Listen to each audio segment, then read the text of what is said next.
All right. So I have the code posted or pulled up here in my Docker VM. Can you guys read this? Yes? Okay, cool. So it's basically, and I also opened this in VS Code, so it basically follows kind of like our same structure. So we have our app.py, a db.py, our requirements.txt, and something called a users_DAO. So first, we're just going to look at db.py. We don't have to make any changes, but I just want to explain what's kind of going on. So in this case, we did a user model, but we can assume that this application only runs on like one device. So we're going to do a one-to-one relationship with like sessions. So basically another alternative to making like a own sessions table is you can just include this stuff within the user model if you assume that they can only have one session at a time. So say like you limit it only to one login on a device at a time. So pretty straightforward. We have ID, email. We have something called a password digest. So like I was saying earlier, oh no, it's too big. Okay. We never want to return or store our passwords in plain text, since that is a huge security hazard, because if someone somehow got into our DB, they would see everyone's username in plain text password and have access to all those accounts. So we like to keep like the password digest, which is an encrypted version of the password. And then some other fields, like I said, session token, session expiration, which is, as you can see, like a datetime object, so when this session token expires, and an update token, which, and if you see session token and update token are true, because we never want any two users to have the same session token, because if someone sends us a session token and there's two users that match it, how do we tell which user is making the request? So that's why they're both true, or both unique. And then if you look here, our init function, we use something called Bcrypt. So Bcrypt is basically an encryption library. And basically this will do is this will hash our password for us. So we don't have to worry about storing it into plain text. This also allows us to decrypt it later, which I'll get into, but that's basically what Bcrypt is. If you're interested, highly recommend looking into the library. And then we do something called self.renew session, which I'll get into later. And then some other helper functions that we have. So basically, this randomly generates our session and update tokens. This is like another library that will randomly come up with like strings for us. And yeah. So, and then if we look down here, let's go to verify password. So if you look at verify password, we use Bcrypt again. So in the beginning, we did hash password, bcrypt.hash password. And here we do check password. So what this will do is this will take in this password, this actual password, and then it will check it against the encrypted password digest to make sure that the passwords do match up. So that's how we verify that they work. So Bcrypt has some helpful functions, so for us to hash it and then also to check the password even after it's hashed. And then some other things, verify session token. So this is just basically making sure that the session token provided matches the one that the user has, and also that it hasn't expired yet. And then verify update token, that's pretty straightforward. Make sure that the given one matches the user's.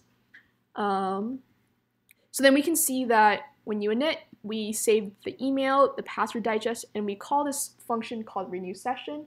What it does is you can see that it generates a new session token, and then it sets the session expiration to now plus 1 day. So this session will expire in 24 hours. You can always adjust it. It really depends on like what kind of app you're doing and any security concerns you might have. And the update token also generates a new one. So basically, this is our user model, and it has the session information within it. Does anyone have any questions about this model, or like why some of these fields exist, or like these methods? No. All right. Oh, something to point out, like this underscore convention for like the URL safe, that's just because it's a private method. And like, since Python actually doesn't have a notion of private methods, it's like standard to denote it with an underscore preceding it. Yeah. Yeah, because we only use this method within this class, so there's no use for making it public.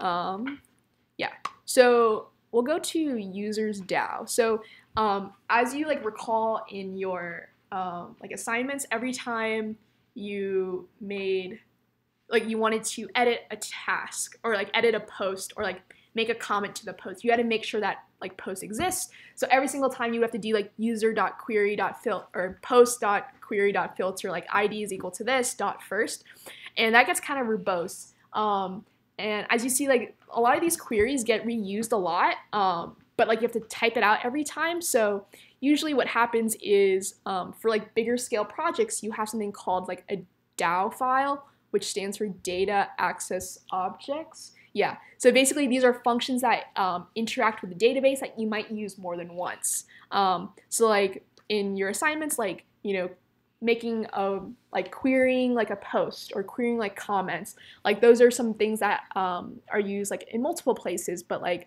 you would have to like type out like the entire like .query.filter thing every time.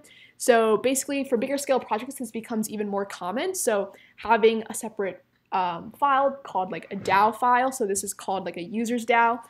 Generally, we like to have like a Dao file for each model. So in this case, all of these methods interact with like the user model. So this is just basically like an organizational kind of thing. And for larger code bases, this is like very common. Wait, just adding on, like this is also important because like let's say you're Facebook or something and then you have all your user information in a database, you actually don't want to let like everyone in the company just access that directly. So what you'll usually do is like you'll provide something like this where you limit the sort of functions that like people working at the company can actually call so that they can't see like really sensitive information, right? So that's like one of the other benefits to doing this. So if we go into or back to our app.py file, you can see it looks like our other demos. It sets up SQL Alchemy. We're going to use something called an auth.db. And then if we look at the methods that we have something register account, login, update session, and some like secret endpoint that only logged in people will be able to access. So we'll go through how to implement that. Yeah, so first we're just going to work on register accounts. So how do we register the credentials? So like always,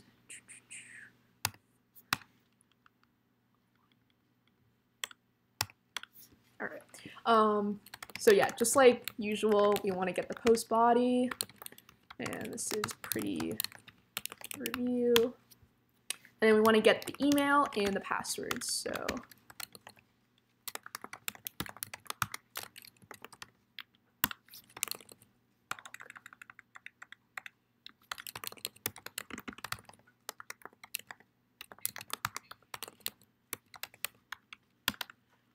and then we want to make sure that they actually supplied both an email and a password. So you can do email none.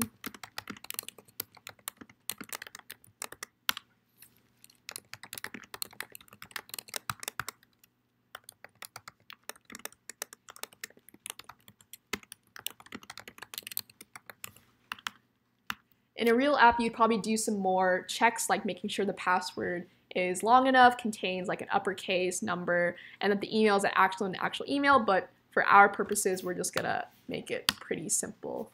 And then in our Dao file, we're gonna want to implement our create user.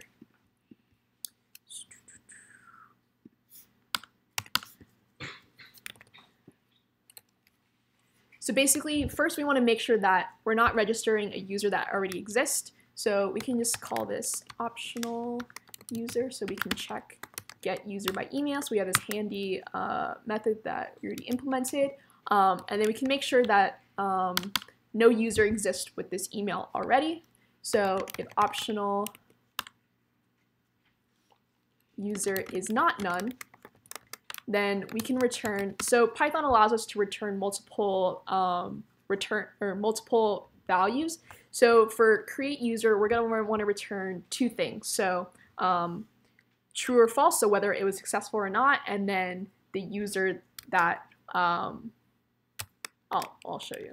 So return false, and then optional user. So this will say that this wasn't successful, creating a new user wasn't successful, but here's the user that already exists with this email, which we'll show how we can use later.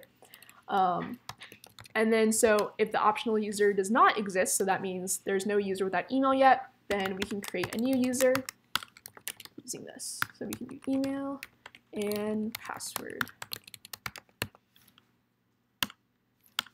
And then we can add this to the DB and commit this. Oh, dot add. And then we can return true since we created the user, and then the new user that we just created. So,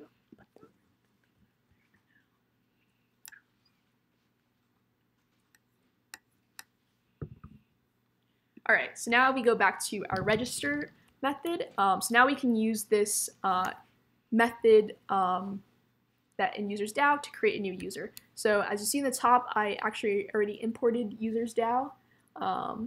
So now we can extract those two values. So created, so that's like the first return value, since the Boolean was a user actually created, and then the user that's actually associated with that email.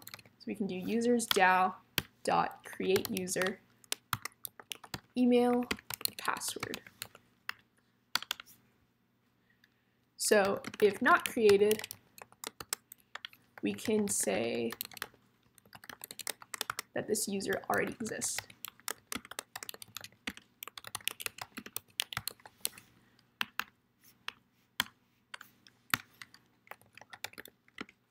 Else, we can return the session information associated with this new user. So we can do session token user.session.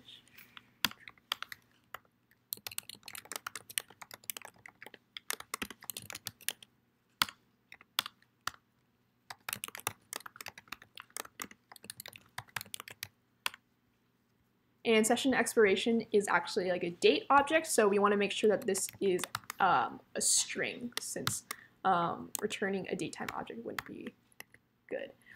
Yeah, so basically what this does is this now gives the user that registered the credentials that they can use to now make other requests to, say, like protected endpoints. So what we're going to do is we're now going to, so there's this function called extract token. So basically what happens is when you send your credentials, they actually go in, so HTTP requests have like multiple things. So they have like the request method, like get or post, the URL, and like as we've seen, like the body, which we send a lot of our stuff through. But there's also something called headers. So headers have like metadata, and this is actually where authorization tokens, authentication stuff is sent through. So if you go to Postman, if you see, there's actually something called authorization, and what we're going to be using is something called a bearer token.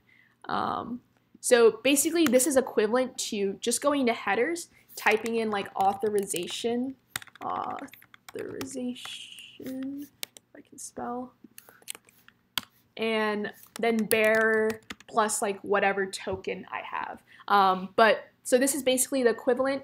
Postman has it nice where we don't have to type that. We can just give it the token and it will automatically include this in our headers. But this is generally like the way that you pass in like access tokens for session authentication. So it's done through something called headers of like of the HTTP request. So how do we actually get, you know, the header and then extract that token? So we're gonna write a helper method for that. So thanks to Flask, we can just do auth header, and then we can use this request object. So you can see that this this function takes in one argument, and it takes in a request object, and we can just do dot headers dot get, and then authorization.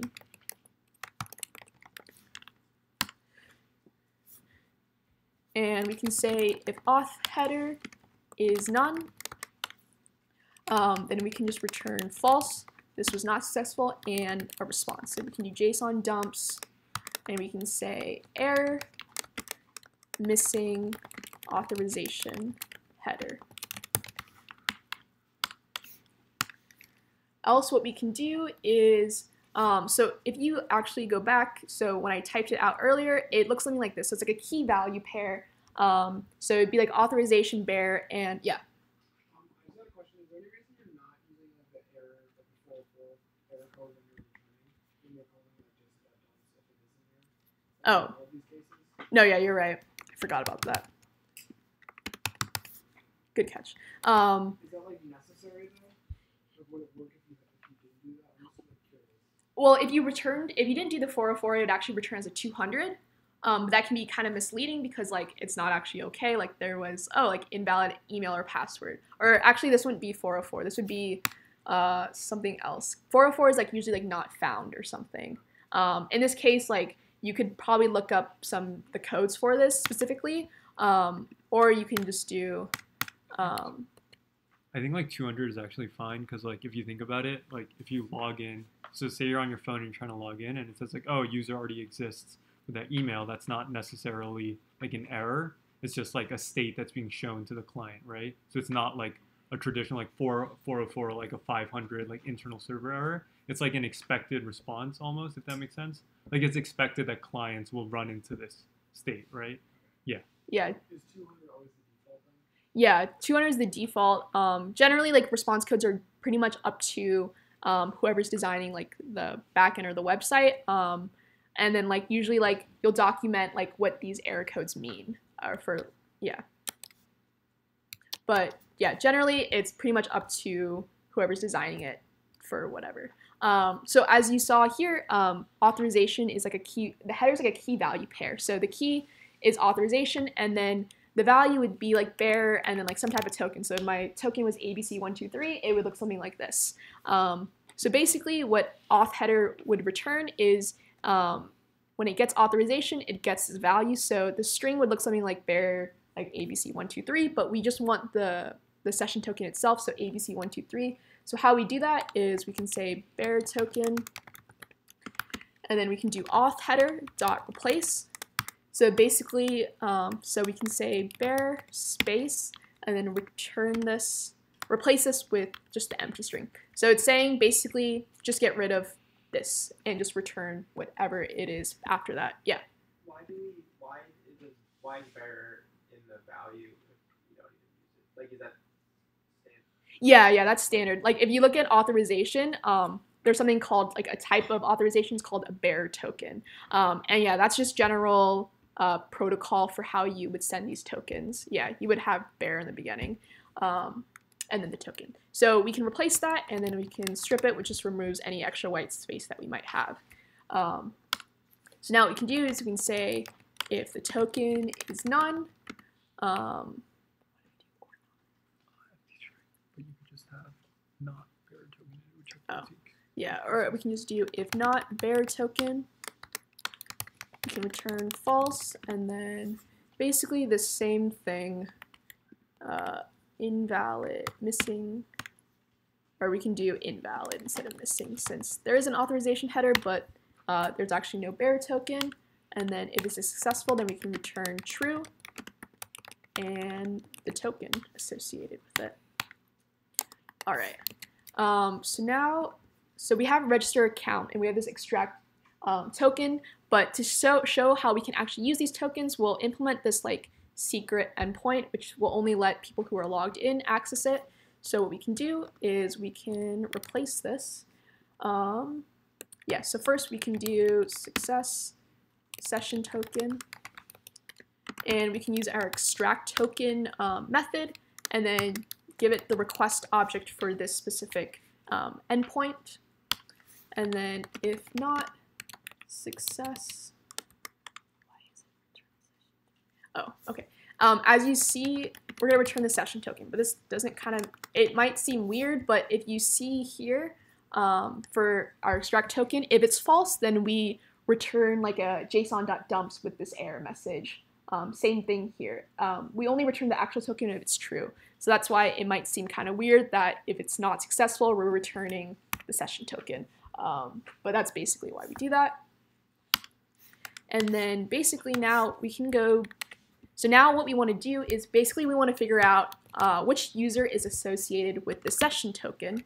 So we can go back to our users DAO. And you see we have this function get user by session token. So we can just do users DAO get user by session token and then supply it with the session token. So now basically we want to make sure that this user actually exists. This is not some like fake session token. So if not user or not user.verify session token. So if we go back to our user model, we can see that there's already a function called verify session token, which not only makes sure that the session token is equal to the one that they have, but the more important part, making sure that it hasn't expired already. So that's why we have this check, basically to make sure that the session token, even though it might be associated with the user, it might have been expired like 2 days ago. So we got to make sure that that works. Yeah. Where's the, like we say, success session token equals expect token? Request. Yeah. Where does that request come in? Yeah. So whenever you do like this decorator, like app.route, Flask will automatically have something called the request objects. Because you know how like every time we do like request.data, that's basically what it refers to. So this basically request is something that we, if you look, that we actually import from Flask. And every time that we do this app.route, Flask knows that this is a route and there's going to be some type of request object that comes with it. So that's where it comes from. Yeah, so there's no user or the session already expired, then we can just return an error message. And we can do invalid session token. Or else we can return something like this, .dumps.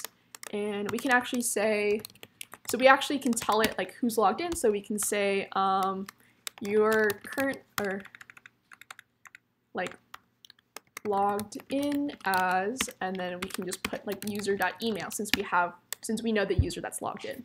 So basically when they access this endpoint, it will tell them like basically who they are and what they're logged in as. Is there any questions so far? All right, so now let's try to run this and hopefully nothing goes wrong. So I'm gonna go to my source. Have to make my virtual environment. Oh, Python 3-1.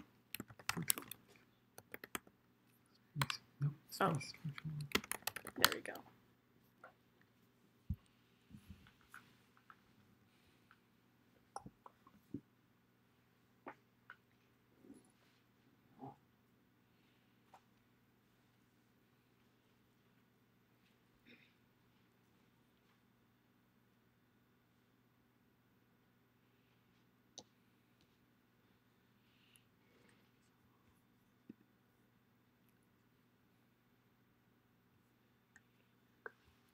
It doesn't really matter, but in the update token key of like at the top is what's real quick. Update. Down a little bit. Down a little bit more. Like update token. Oh, yeah. Good point, good point. All right.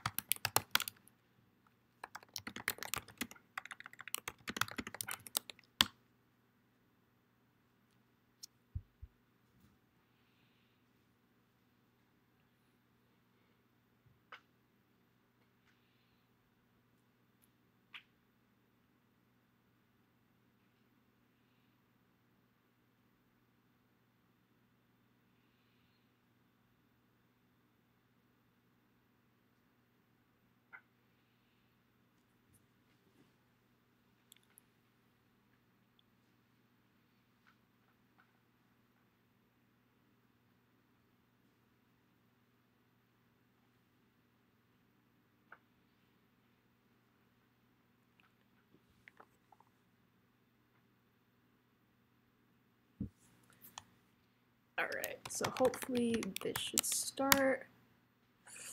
Okay, I forgot a colon. Right here.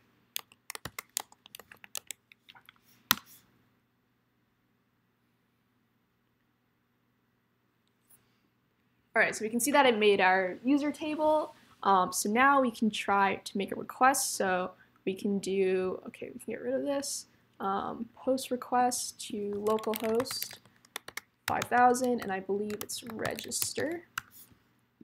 So what we can do is we can go to the body, raw, JSON, and then I believe it takes in email and password. So you can use something email, just do gmail.com, and then for password you can use something simple like ABC123. So now when we register, all right, so we can see we get a session token, a session expiration, and an update token. So what I'm going to do is I'm going to copy this session token. So now let's try to hit this like protected endpoint, so this secret endpoint. So we're just going to first try it, localhost 5000, secret. And it's a GET request, but we're not going to try it with any authorization headers or the session token or whatever. And if we see it, we get this missing authorization header. So now if we go to authorization, we can select bearer token and we can supply it the token, but I'm just gonna first put in like a fake one to show that it should not work. Yeah, so it checked and it says it's an invalid session token, but now if I give it the one that was given when I registered, hopefully we should get something like this. So yeah, so now it successfully worked and it showed me that I'm logged in as this email. So that's basically what this token does. It basically lets us look up who made the request and all their credentials. So now it knows that I'm logged in as this account, so I can do like whatever actions specific to this profile on the back end. So that basically was just register and the secret endpoint, but let's do login. So login is pretty similar to what register account does. So we can just copy basically this first stuff again.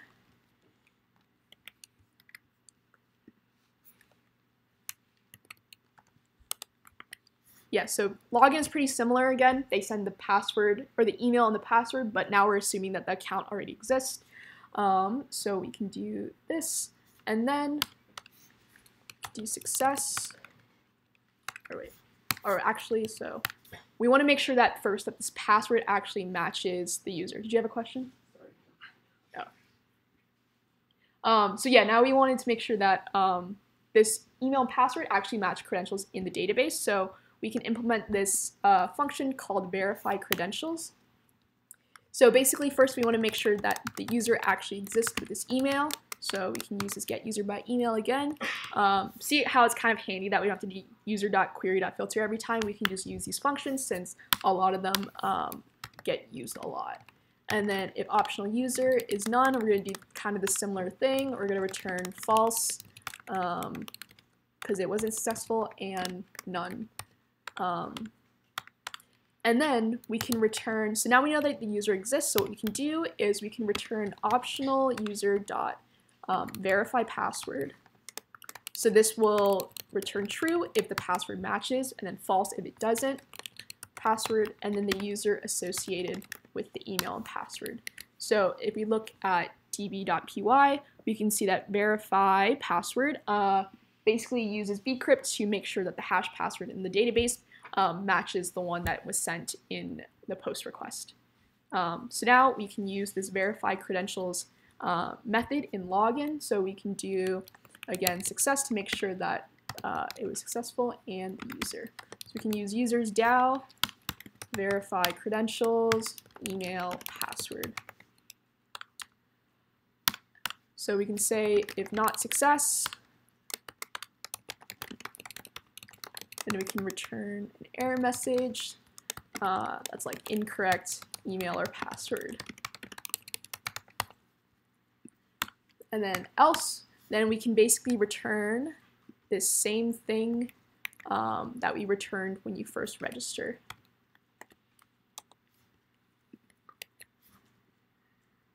Does anyone have any questions so far?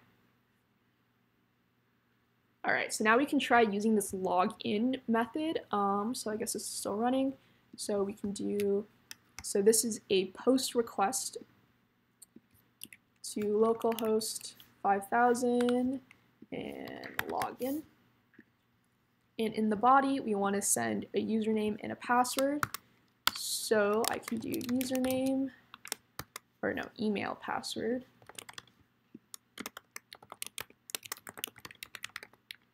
And password, I think I did ABC123.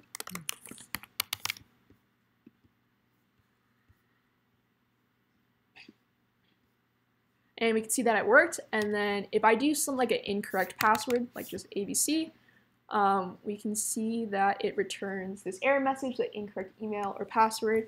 Or yeah, same if I change this email to like, it wouldn't work, but with the correct credentials, it would send us a session token, expiration, and an update token. So yeah, that's basically, so login is very similar to register, except you're not creating a new user, and instead you're checking the password. So lastly, we want to do, where is it, update session. So say like your session token expires, the client should have a way to renew the session and get some new credentials. So like after, like in this case, like 24 hours has passed, what if I wanted a new session token so I could access this endpoint? I would need to hit this update session endpoint. Yeah, so basically, similarly to this one, we want to extract the token. So generally, update tokens are also sent in the same way as access tokens are. So they're generally sent in like the authorization header with bearer, and then instead of the session token, it would be the update token. But they would hit a specific endpoint, so we know that they're trying to update it rather than access something else. So in this case, we want to extract the token like before, and then we want to renew the session. So basically what happens is, so we want to renew the session for in user's DAO, we're given an update token, and we want to find the user that's associated with this token and then renew their session. So basically we can do user get user by update token. And then if user is none, okay, we can raise an exception.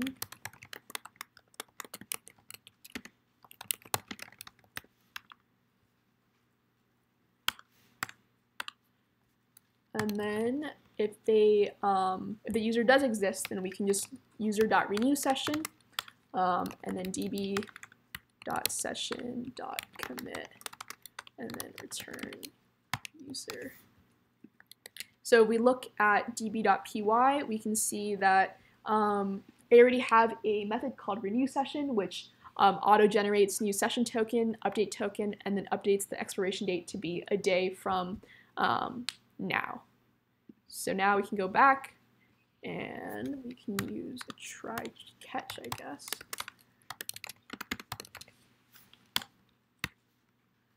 Renew session, give it the update token, and then if we get an error, then we can just return this error message.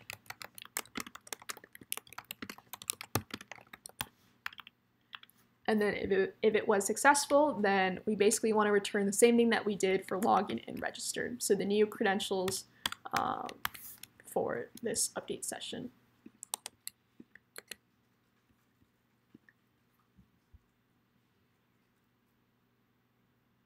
All right, so now if we go back to Postman, we can see that every time I log in, oh, I guess it stopped. If not, let's try this again.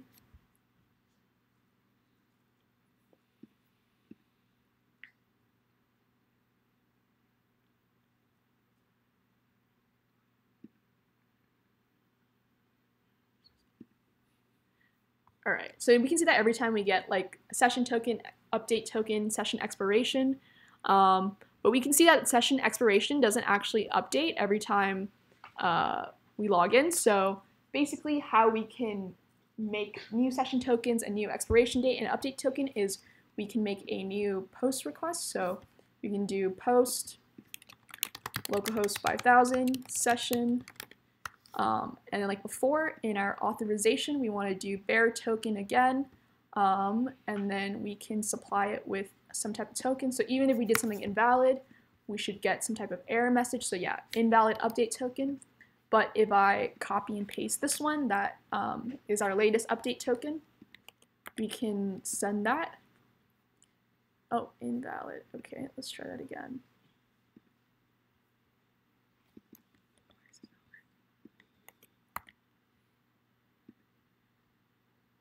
All right, let's see what's going on.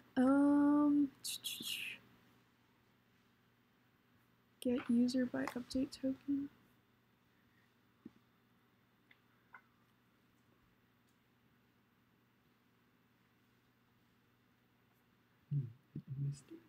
Is this not valid? Oh wait, wrong one.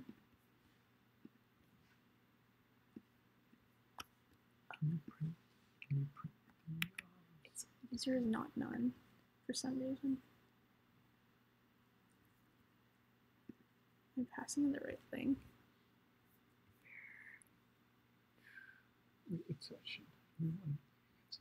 What? Do you want to just add some print statements and see? Yeah. Okay. This is a mystery. All right. Well,